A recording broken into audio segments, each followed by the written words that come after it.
Halo para pendengar, dimanapun kalian berada, balik lagi di channel Gary Christopher. Oke, dalam video kali ini gue akan kembali membahas tentang light novel Otome Game volume yang ke-10. Dalam part sebelumnya, kita sudah mengetahui kalau Lion itu berhasil meredam kekacauan dalam ibu kota Holford yang diakibatkan oleh tentara kerajaan suci Rachel dan The Force of Ladies. Kita juga diperlihatkan akhir dari keluarga Zola yang memang pantas untuk mendapatkan akhir yang mengenaskan. Dalam part kemarin juga, kita dikejutkan dengan Erika yang ternyata seorang reinkarnator sekaligus juga anak perempuan dari Mary. Pada part kali ini, panel cerita pun dibuka dari suasana kelas di sore harinya. Waktu itu, Leon dan Finn pun sedang berdiskusi mengenai alur game ketiga ini. Dan hal yang mereka diskusikan kali ini adalah tentang calon pasangan dari Mia nantinya. Leon dan Luxon itu sudah menyiapkan beberapa foto dari target penangkapan yang telah diketahui dalam game ketiga ini. Namun nampaknya si Finn itu masih belum menerima nih kalau nantinya ada pria lain yang akan menjadi pasangan dari Mia. Kalaupun ia merelakan akan ada pria lain untuk Mia, si Finn itu benar-benar milih kategori pria itu dengan sangat ketat. Ya, karena memang Finn adalah kesatria pelindung pribadi milik Mia yang ditugaskan oleh Kaisar Vollenova untuk menjaga Mia dan mencari pengobatan untuk penyakit Mia. Mia juga merupakan anak haram dari sang kaisar dan tidak menutup kemungkinan nantinya Mia itu akan terseret dalam masalah politik kekaisaran. Maka dari itu, Finn menginginkan kalau nantinya pasangan dari Mia akan dapat menjaga Mia dan memiliki otak yang sangat cerdas juga. Dan menurut Finn, semua target penangkapan yang ada dalam game seri ketiga ini sangat tidak cocok untuk menjadi pasangan bagi Mia. Finn pun marah-marah ketika Leon menyodorkan dan menjelaskan mengenai semua target penangkapan yang diketahui saat ini. Yang pertama itu ada Pangeran Jack. Dia adalah putra kedua dari Roland yang menduduki posisi paling dekat untuk menjadi Raja Holford selanjutnya. Jadi, Leon merasa kalau memang dia adalah calon yang cocok untuk Mia. Apalagi dalam gamenya, si Jack ini adalah target penangkapan utama yang memiliki tingkat keberhasilan paling tinggi. Namun, Finn pun menolak kalau Mia akan bersama dengan Jack. Dan saat ditanya kenapa sama Leon, si Finn itu menjawab kalau si Jack itu masihlah seorang pangeran dan bukan raja. Jadi dia tidak memiliki kekuasaan yang cukup kuat. Dia juga orangnya sangat ambisius, tapi dalam mencari gara-gara sama orang lain ataupun masalah sama orang lain. Mia itu nggak akan cocok dengan orang yang terus mencari gara-gara ataupun masalah dengan orang lain karena nantinya Mia sendiri juga akan mempunyai konflik sendiri. Jadi si Jack ini masih belum memenuhi kriteria untuk menjadi pasangan dari Mia. Di sini, Leon pun hanya bisa melongo mendengar jawaban dari Finn. Seakan-akan si Finn itu seperti seorang ibu yang memilih jodoh masa depan untuk anaknya. Lalu, Leon pun menyodorkan foto kedua, yaitu Oscar. Dia adalah pria kuat dengan rambut merah yang cukup keren menurut Leon. Ya, terlepas dari kebodohannya, si Oscar itu memiliki hati yang sangat baik menurut Leon. Hal itu juga terbukti saat kebersamaan mereka ketika menyelamatkan Jenna dan Finlay. Mendengar hal itu, Finn pun menjawab kalau Oscar bukan pria yang cocok dengan Mia. Dia itu satu kelas dengan Mia dan Finn. Jadi Finn itu juga tahu betapa bodohnya dan cerobohnya Oscar ini. Secara sekilas, Mia itu adalah gadis yang aktif dan cukup ceroboh. Lalu apa jadinya nanti jika Oscar yang bodoh dan ceroboh menjaga Mia? Pasti Mia itu nggak akan aman bersama Oscar. Lagian si Oscar sekarang ini sudah berkencan dengan kakak perempuan dari Leon, yaitu Jenna. Masa sih si Leon itu mau ngasih pria yang sudah kencan sama kakaknya buat jadi pasangan cewek lain? Setelah mendengarkan hal itu, Leon pun membuat ekspresi yang berkata, iya juga ya. Si Oscar kan sekarang ini sudah menjadi bom buat keluarga Balford. Jika kalian ingat nih, saat misi penyelamatan Jenna dan Finlay, si Oscar kan ngelihat betapa mengerikannya sosok Finlay saat ngebantai Zola dan Merce. Nah, hal itu membuat si Oscar pun kengerian. Jadi Jenna pun memanfaatkan hal itu untuk menggoda Oscar dan jadilah sekarang si Oscar itu malah kencannya sama Jenna bukannya Finlay. Sedangkan Finlay yang tadinya menganggap hubungan dirinya dengan Oscar itu cuma sebatas kakak adik aja, kayak warga plus 62 saat ini nih, udah mulai sadar dan ngeliat si Oscar itu sebagai lawan jenis. Jadi ya ngamuklah si Finlay sama Jenna karena dia sudah ngerebut Oscar dari dirinya.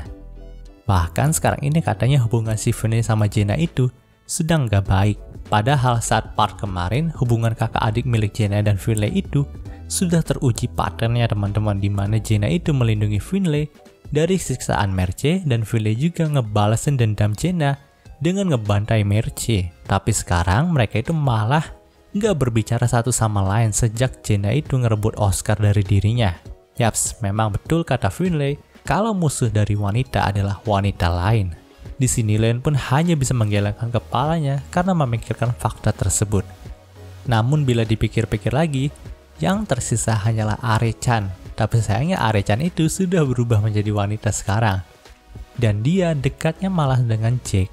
Yaps, skakmat, tidak ada lagi yang bisa diandalkan selain target penangkapan yang masih belum diketahui identitasnya.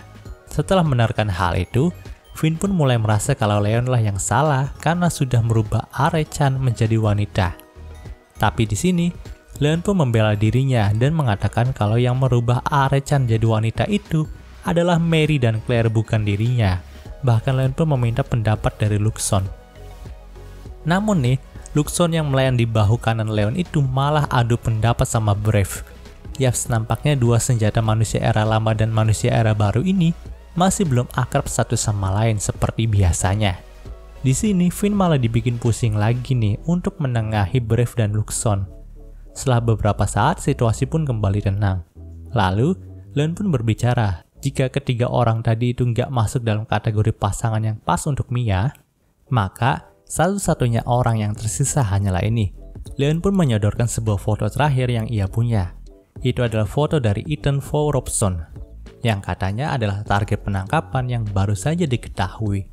Ya, biasanya kan target penangkapan itu ada 5 teman-teman dalam setiap seri game otomenya, dan sekarang baru diketahui 4. Di sini, Finn pun mengambil foto itu dan berkata kalau sepertinya Ethan ini adalah pria yang baik, tapi dia memiliki mata seperti orang yang suram. Jadi Finn itu ragu apakah memang si Ethan ini memiliki kepribadian yang baik atau enggak gitu. Dan lagi, dia itu nggak terlihat kuat. Mendengar tanggapan dari Finn, Luxon pun berkata kalau sebenarnya si Ethan itu adalah seorang putra kedua dari keluarga bangsawan yang berpangkat Earl. Tapi dia sudah dinobatkan sebagai pewaris sah dari keluarganya, padahal dia adalah putra kedua. Hal itu sudah membuktikan kalau dia sangat berkompeten. Dan lagi, Ethan juga memiliki pengendalian sihir yang hampir setara dengan Brad. Ya, kita tahu walaupun salah satu dari 5 pangeran idiot, si Brad itu merupakan master sihir yang sangat hebat di Holford. Jadi bisa dibayangkan, kalau ada orang yang pinter dan kompeten, tapi memiliki pengendalian sihir seperti Brad yang kuat gitu. Selain itu, Ethan juga memiliki kemampuan berpedang yang cukup baik untuk menyaingi Chris. Jadi bisa diibaratkan, kalau si Ethan ini adalah perpaduan antara Chris dan Brad. Tapi si Ethan ini lebih pinter dibandingkan Chris dan Brad gitu. Bahkan, warna rambut Ethan juga sama dengan mereka. Lalu Luxon juga menambahkan kalau Ethan bisa dibilang adalah pasangan yang ideal karena memiliki kekuatan dalam dirinya ataupun finansialnya. Mendengar hal itu, Finn pun mulai berkata kalau dia akan menyelidiki Ethan terlebih dahulu secara ketat. Mendengar hal itu, Leon pun menyindir Finn kalau dia itu terlalu overprotective kepada Mia. Tapi nampaknya si Brave itu nggak terima dan nyindir balik Leon yang selalu menjadikan protagonis dan antagonis dalam setiap seri game, yaitu menjadi calon istrinya. Bahkan si Brave juga berkata kalau Leon adalah pengincar karakter protagonis dan antagonis. Di sini, Leon pun sudah ingin membalas perkataan dari Brave, tapi Luxon pun menengahinya dan berkata, percuma saja buat berdebat dengan senjata manusia era baru seperti Brave. Lebih baik sekarang mereka ini pulang dan menyerahkan masalah Ethan kepada Finn, karena memang dialah yang bertanggung jawab untuk masa depan Mia. Sementara itu, Finn pun masih sibuk memandangi foto dari Ethan seraya bergumam kalau Ethan ini mungkin memiliki kepribadian yang buruk dan tidak cocok untuk Mia. Melihat hal itu, Len pun hanya bisa menghela nafas panjang. Panel cerita pun berpindah ke kediaman Duke Redgrave. Di sini Angie pun pulang ke kediaman Redgrave untuk kesekian kalinya. Pada masa normalnya, Ini merupakan hal yang paling membahagiakan bagi Angie. Ya, siapa coba yang nggak ngerasa senang kalau pulang kampung ke halamannya? Warga plus 62 aja balik kampung itu senang. Tapi nampaknya kebahagiaan itu nggak dirasain oleh Angie sekarang. Angie pun merasa sangat tegang saat kembali ke kampung halamannya. Pasalnya dia itu pulang karena untuk membahas masalah yang sangat serius. Kita tahu kan dalam penyerangan kemarin, Duke Redgrave itu sengaja nggak memberikan bantuan kepada kerajaan Holford, karena memang mereka itu sudah muak dengan kerajaan ini. Di saat bangsawan lain itu membuat sebuah tempat pertahanan dalam ibu kota untuk berjaga-jaga bila terjadi serangan dadakan kayak part kemarin, si Duke Redgrave ini malah enggak teman-teman. Mereka itu malah memperkuat militer mereka sendiri. Ya karena memang Duke Redgrave juga sudah menyerah dengan kerajaan Holford ini, dan ada kemungkinan besar mereka itu akan berpisah dari kerajaan Holford seperti Vansos Dukedom. Hal itu juga ditegaskan oleh Gilbert, sang kakak dari Angie saat pertemuannya dengan Angie. Di sini Gilbert itu mengatakan kalau memang kerajaan Holford masihlah bisa bertahan sampai sekarang ini, itu gara-gara ada Leon. Coba kemarin saat Leon itu nggak mengambil alih komando kerajaan, maka pastinya kerajaan suci Rachel itu bisa meratakan kerajaan Holford. Apalagi saat melakukan perang dengan Vansos Dukedom, kerajaan Holford itu sudah kehilangan pesawat kerajaan yang menjadi andalan militer bagi mereka. Jadi bisa dibilang kekuatan terbesar saat ini yang dimiliki oleh Holford hanyalah tinggal Leon. Maka dari itu si Gilbert ini menegaskan kalau Angie dan Leon itu harus memiliki hubungan yang terjaga. Jikalau memang nantinya Duke Redgrave akan berpisah dari Holford, maka Leon bisa berada di sisi Duke Redgrave. Tapi sekarang si Gilbert itu khawatir, karena berdasarkan rumornya si Leon itu sekarang sudah sering mengunjungi kerajaan dan dekat dengan Erika. Yaps, mereka belum tahu kalau Erika adalah keponakan dari Leon yang berinkarnasi. Jadi mereka sangkanya si Leon itu sedang deketin Erika buat dijadiin istri barunya. Belum aja rumor tentang Ratu Melin dan Leon yang dekat itu hilang.